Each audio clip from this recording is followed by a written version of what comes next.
E D കേസുകളൊന്നും മര്യാദയ്ക്ക് അവസാനിച്ച് നമ്മൾ കണ്ടിട്ടില്ല. ഇ ഡി ഒരു ബഹളം ഉണ്ടാക്കും, രാഷ്ട്രീയമായി ആളുകളെ ദുരുപയോഗം ചെയ്യും, ദുരുപയോഗം ചെയ്ത് ആളുകളെ ഭീഷണിപ്പെടുത്തും, വരുതിക്ക് നിർത്തും. അത് കഴിഞ്ഞാൽ ആ കേസ് പിന്നെ എവിടെ പോയി എന്നറിയില്ല. അപ്പോൾ ഇനി വീണയെ കുടുക്കി കഴിഞ്ഞാൽ അതുവഴി പിണറായി വിജയൻ്റെ അടുത്ത് എത്തുമോ എന്നുള്ളത് അത് കേന്ദ്ര സർക്കാരിൻ്റെ തീരുമാനമാണ്. അവർ തീരുമാനിക്കണം എത്തും, അല്ലെങ്കിൽ വിട്ടുപോകും. എൻ്റെ ഒരു ഫസ്റ്റ് ഇൻറ്റ്യൂഷൻ ഇത് പിണറായി വിജയനെ വീണ്ടും വരട്ടാനുള്ളതാണ് എന്നാണ്. വരട്ടിക്കൊണ്ട് നിർത്തുക. അവർക്ക് ചില ടാർഗറ്റ് ഉണ്ടാവും, ചിലപ്പോൾ നമുക്കറിയില്ല. രാഷ്ട്രീയ ലക്ഷ്യങ്ങളുണ്ടാവും. ആ രാഷ്ട്രീയ ലക്ഷ്യം നേടാൻ വേണ്ടിയാണ് CMRL എവിടെ നിന്നാണ് മണൽ കിട്ടിയത്? ഈ ചോദ്യങ്ങളൊക്കെ നിൽക്കല്ലേ? ഈ ചോദ്യങ്ങൾക്കൊക്കെ വേണമെങ്കിൽ ചോദിച്ചാൽ മാത്രമേ പിണറായി വിജയൻ്റെ അടുത്തേക്ക് ഈ വഴി ഇടിക്ക് എത്താൻ പറ്റുള്ളൂ. പക്ഷെ അത് ചോദിക്കുമോ, അതോ വീണ്ടും തലോടി വരട്ടി നിർത്തുമോ? ഇതൊക്കെ നമ്മൾ കണ്ട് അറിയേണ്ട കാര്യമാണ്.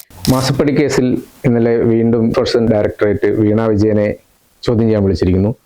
ഇപ്പോൾ രണ്ടാമത്തെ തവണയാണ് ചോദ്യം ചെയ്യുന്നത്. 9 മണിക്കൂർ ആദ്യ ഒരു ദിവസം ചെയ്തു, ഇന്നലെയും 9 മണിക്കൂർ ചോദ്യം ചെയ്തു. പിന്നെ വീണ്ടും ഒരു ദിവസം അവിടെ തന്നെ ചോദ്യം ചെയ്യുമെന്ന് പറയുന്നു. ഇപ്പോൾ ശരിക്കും ഈ വീണയാണോ എൻഫോഴ്സ്മെന്റ് ഡയറക്ടറേറ്റ് ലക്ഷ്യം വെക്കുന്നത്, അതോ ഉന്നതരായിരിക്കും ഇത് പോകാൻ സാധ്യതയുണ്ടോ? അതോ ഇതിനു മുമ്പ് മേടി പലതരത്തിൽ ഇവിടെ ചോദ്യം ചെയ്യാൻ എത്തിയിട്ടുണ്ട്, പലരെയും വിളിപ്പിച്ചിട്ടുണ്ട്, എന്നിട്ട് ആ കേസുകളൊന്നും എവിടെ എത്തിയിട്ടില്ല.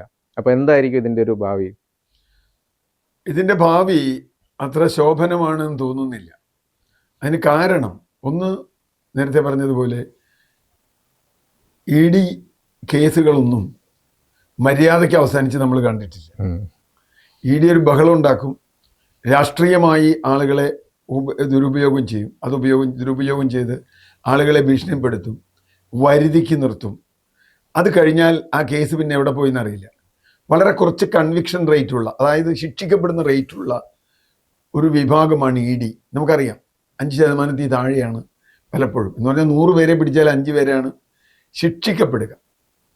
വീണ വിജയൻ്റെ കാര്യത്തിൽ കുറെ കൂടി സ്ട്രോങ് ആയ, അതായത് ബേസ് ഉള്ള എവിഡൻസ് ഉണ്ട് എന്ന് തന്നെയാണ് നമ്മൾ കണക്കാക്കിയിരുന്നത്. കാരണം CMRL നിന്ന് പണം കൊടുത്തു എന്നത് വളരെ കൃത്യമാണ്. അതിന് ഒഫീഷ്യൽ ഡോക്യുമെൻ്റ് ഉണ്ട്, CMRLൻ്റെ ഡോക്യുമെൻ്റ് ഉണ്ട്. വീണ വാങ്ങിയത്, വീണ ടാക്സ് കിട്ടിയതെന്തോ അതിൻ്റെ ഉണ്ട്. അപ്പോൾ എന്തിനു വാങ്ങി എന്ന ചോദ്യത്തിന് കൃത്യമായി ഉത്തരം നൽകാൻ വീണയ്ക്ക് ഇപ്പോഴും കഴിഞ്ഞിട്ടില്ല. എന്തിനു കൊടുത്തു എന്ന് പറയാൻ കൊടുത്തവർക്കും കഴിഞ്ഞിട്ടില്ല. അതുപോലെ ഇവർക്ക് ലോൺ കൊടുത്തു എന്ന് പറയുന്നു, ലോൺ തിരിച്ചടയ്ക്കാൻ ലോൺ കൊടുത്ത കമ്പനി തന്നെ വീണ്ടും വായ്പ കൊടുക്കുന്നു എന്നുള്ള രൂപത്തിലുള്ള ഒരുപാട് തമാശകൾ അതൊക്കെ നമ്മുടെ സമൂഹത്തിൽ വന്നിട്ടുണ്ട്. മാത്രമല്ല ഈ ലോൺ ഈ എന്താ പറയുക, മാസപ്പടി കൊടുക്കുന്നതിനനുസരിച്ച് തോട്ടപ്പള്ളിയിലെ ഖനനത്തിന് അനുമതി കൊടുത്തു എന്ന വാദവും എന്നതും ഏതാണ്ട് സാഹചര്യ തെളിവുകൊണ്ട് കറക്റ്റാണ്.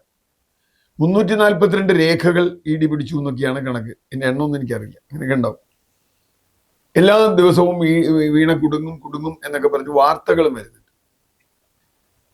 യഥാർത്ഥത്തിൽ ഇ ഡി ഉദ്ദേശിക്കുന്നത് എന്താണ് എന്ന് നമുക്ക് മനസ്സിലാവുന്നില്ല.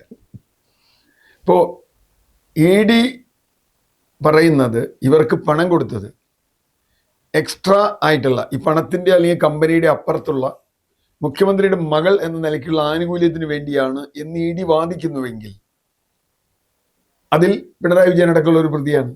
കാരണം പിണറായി വിജയന്റെ മകൾ എന്നതാണല്ലോ വീണ വിജയനുള്ള ഏക ക്വാളിറ്റി. അവർക്ക് വെറുതെ പണം കൊടുക്കണമെങ്കിൽ വെറുതെ കൊടുക്കില്ലല്ലോ. അപ്പോൾ ഈ പറഞ്ഞതുപോലെ കരിമണൽ ഖനനത്തിന് ഏതെങ്കിലും തരത്തിലുള്ള സഹായം ചെയ്തു കൊടുത്തുവോ, അത് ഇതുമായി ബന്ധപ്പെട്ടതാണോ? പ്രത്യേകിച്ചും പ്രളയ നിവാരണം എന്നർത്ഥത്തിൽ, ദുരന്ത നിവാരണം എന്നർത്ഥത്തിൽ അവിടെ നിന്ന് ഒരു എല്ലാ നിയമങ്ങളും ലംഘിച്ചു കൊടുത്തത്.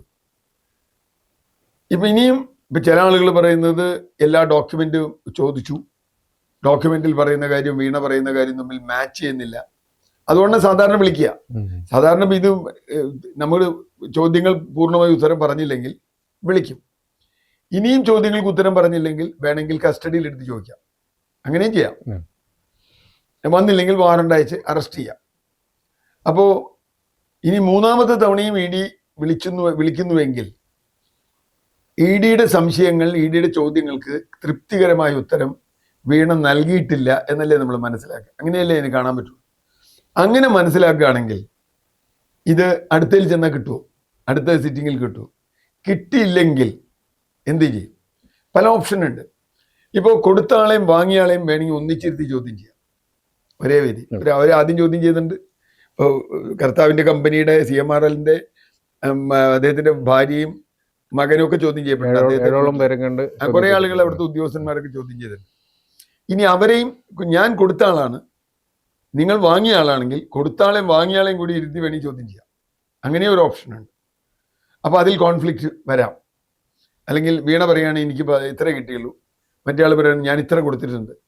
ആ സ്റ്റേറ്റ്മെന്റ് ഉണ്ടല്ലോ, ഇത് മാച്ച് ചെയ്യില്ല. ചിലപ്പോൾ ഞങ്ങൾ കൊടുത്തതിനേക്കാൾ കുറവാണ് അവർ പറയുന്നതെങ്കിൽ അതൊക്കെ വെരിഫൈ ചെയ്യേണ്ടി വരും, മറ്റ് ഡോക്യുമെന്റ്സ് ഒക്കെ വെച്ച്.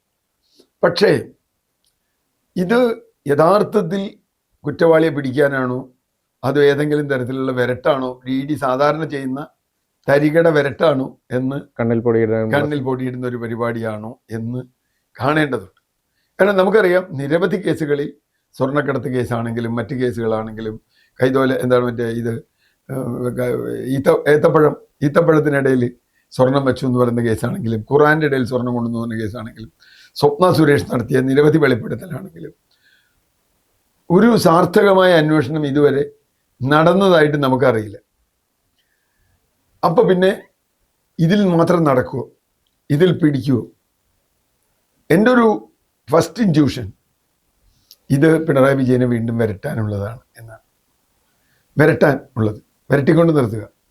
അവർക്ക് ചില ടാർഗറ്റ് ഉണ്ടാവും, ചിലപ്പോൾ നമുക്കറിയില്ല. രാഷ്ട്രീയ ലക്ഷ്യങ്ങളുണ്ടാവും. ആ രാഷ്ട്രീയ ലക്ഷ്യം നേടാൻ വേണ്ടിയാണ്. പക്ഷേ കേരളത്തെ സംബന്ധിച്ചിടത്തോളം പിണറായി വിജയന്റെ രാഷ്ട്രീയ ലക്ഷ്യം എന്ന് പറഞ്ഞാൽ ഇനിയിപ്പോൾ BJPക്ക് പ്രത്യേകിച്ച് പിണറായി വിജയനെ കൊണ്ട് നേരിട്ട് ഉപകാരമൊന്നുമില്ല.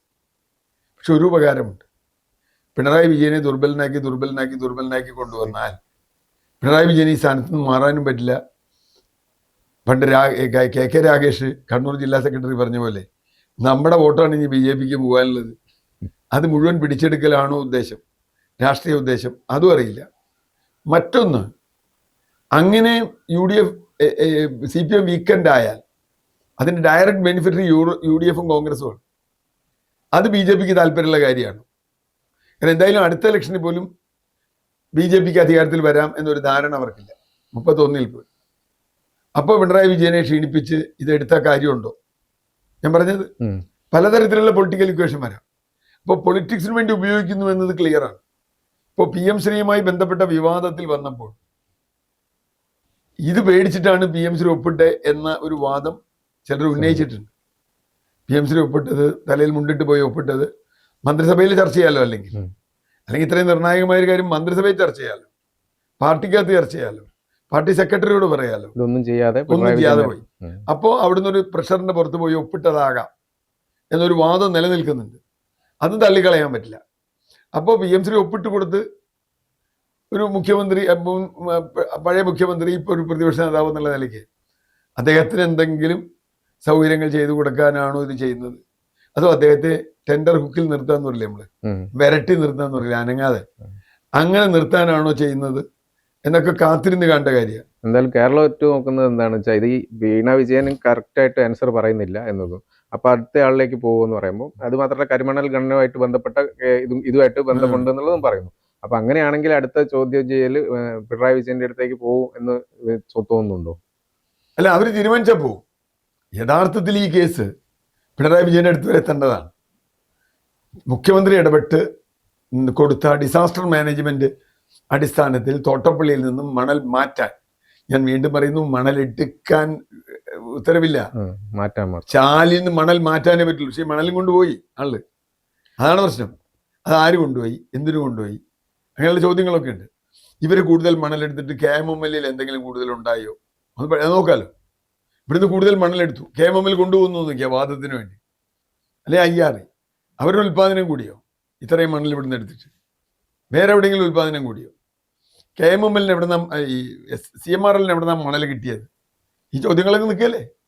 ഈ ചോദ്യങ്ങൾക്കൊക്കെ വേണമെങ്കിൽ ചോദിച്ചാൽ മാത്രമേ പിണറായി വിജയന്റെ അടുത്തേക്ക് ഈ വഴി ഇടിക്കെത്താൻ പറ്റുള്ളൂ. പക്ഷെ അത് ചോദിക്കുമോ, അതോ വീണ്ടും തലോടി വിരട്ടി നിർത്തുമോ?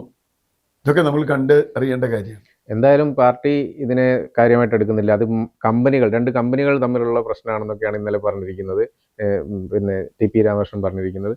അപ്പോൾ അതുപോലെ തന്നെ കഴിഞ്ഞ ദിവസം ശൈലജയും പറഞ്ഞു ഇത് പിന്നെ പാർട്ടിയായിട്ട് ബന്ധമുള്ള കേസല്ല എന്നൊക്കെ പറയുന്നത്. അപ്പോൾ പാർട്ടി ശരിക്കും ഇവരെ ഉപേക്ഷിച്ച പോലെയാണോ? എങ്ങനെയാ? അല്ല, പാർട്ടി ഉപേക്ഷിച്ച പോലെ എന്ന് പറഞ്ഞാൽ പാർട്ടിക്ക് ഇനി ഇതിൽ ഇടപെടാൻ പറ്റില്ല. വീണയുടെ കേസിനെ ആദ്യം മുതൽ ഡിഫെൻഡ് ചെയ്തവരാണല്ലോ ഇവരൊക്കെ. വീണ ഒരു കുറ്റം തെറ്റും ചെയ്തിട്ടില്ല, വീണ ഒരു തെറ്റും ചെയ്തിട്ടില്ല എന്ന് പറഞ്ഞ ആളുകളാണ് ഇപ്പോൾ വീണയുടെ കേസിൽ ഞങ്ങൾ ഇടപെടില്ല എന്ന് പറയുന്നത്.